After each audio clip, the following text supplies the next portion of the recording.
दोस्तों, क्या आप तैयार हैं ऐसा सच सुनने के लिए जो आपकी नींद उड़ा देगा? इंडिया में इंफ्रास्ट्रक्चर का बूम चल रहा है, लेकिन ग्रोथ अटक सकती है। क्यों?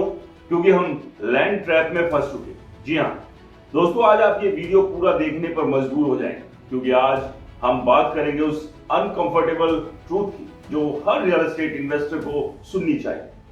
नमस्कार, मैं हूं राज के वर्मा और आप देख रहे हैं रिपोर्टर। दोस्तों, आज का ये वीडियो धमाकेदार है। हम देखेंगे कैसे सरकार और प्राइवेट सेक्टर अरबों खरबों रुपए expressway, metro, airport, industrial parks पर लगा रहे हैं, लेकिन ग्राउंड पर हकीकत क्या है? लैंड महंगी हो रही है, लेकिन जॉब्स नहीं आ रहे, फैक्ट्रियां नहीं लग रही और रियल एस्टेट में बबल जैसी सिचुएशन बन रही है। ये लैंड ट्रैप, जहां लैंड बैंक लॉक हो जाता है और स्पेकुलेशन बढ़ता है, प्राइस स्काई हाई हो जाते हैं, लेकिन इकोनॉमिक ग्रोथ स्लो पड़ जाती है। तो चलिए शुरू से समझते हैं, इंडिया में इंफ्रास्ट्रक्चर बूम का सीन क्या है। 2025-26 में नेशनल इंफ्रास्ट्रक्चर पाइपलाइन यानी एनआईपी के तहत हजारों करोड़ रुपए लगाए जा रहे हैं। Highway, rail corridor, metro, airport, सब कुछ रफ्तार से बन रहा है।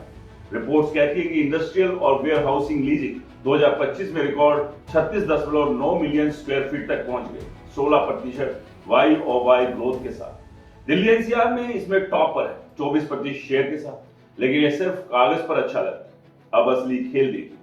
इंडिया में 4500 प्लस इंडस्ट्रियल पार्क्स कुल 7.70 लाख हेक्टेयर में फैले हुए, लेकिन 1.25 लाख प्लॉट्स अभी भी वैकेंट दिसंबर 2025 तक के आंकड़ों के हिसाब से, यानी 17 से 18% जमीन खाली पड़ी है। प्लग एंड प्ले पार्क्स बन रहे हैं, लेकिन कई जगह बाउंड्रीज वॉल रोड बन गए, प्लॉट बिक गए, लेकिन फैक्ट्री जीरो।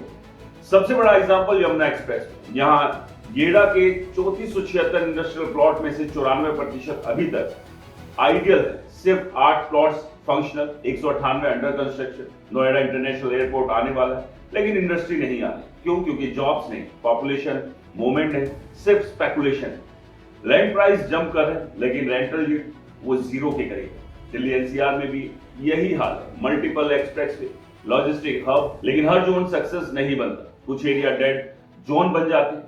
रिटेल इन्वेस्टर सोचते हैं infra is equal to growth guarantee, लेकिन रियलिटी क्या है? Infra plus job plus population shift is equal to real growth. सिर्फ इंफ्रा से नहीं चलता। अब डेंजरस इंपैक्ट देखिए। इंफ्रा अनाउंसमेंट होते ही लैंड प्राइस 15 से 20% तक बढ़ जाता है। इन्वेस्टर हाई प्राइस पर खरीद लेते हैं, लेकिन एंड यूजर गायब।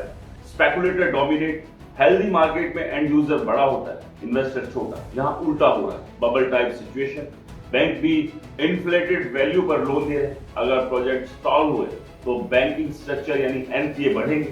2025 में रेजिडेंशियल सेल्स कुछ शहरों में 5 से 14% कम, लेकिन वैल्यू बढ़ी, मतलब अफोर्डेबल सेगमेंट स्ट्रगल कर रहा है।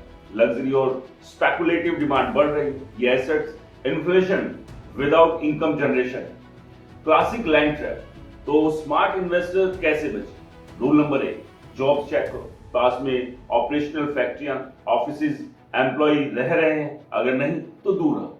रूल नंबर 2, रेंटल डेटा देखो। जहां लोग रेंट दे रहे हैं वहां रियल डिमांड है, सिर्फ प्लॉट बिके तो speculative. Rule number 3, phase wise development चुनो। फेज 1 डिलीवर हो, लोग रह रहे हैं। डेवलपर्स और पॉलिसी मेकर के लिए message, fast clearance, plug and play फैक्ट्रियां, skill development, affordable rental housing, job centres के पास, तभी इंफ्रा प्लस इंडस्ट्री साथ चलेगी।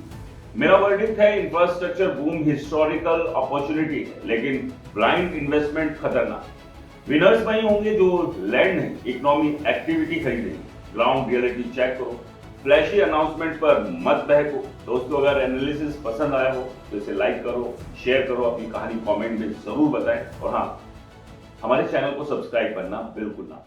नमस्कार।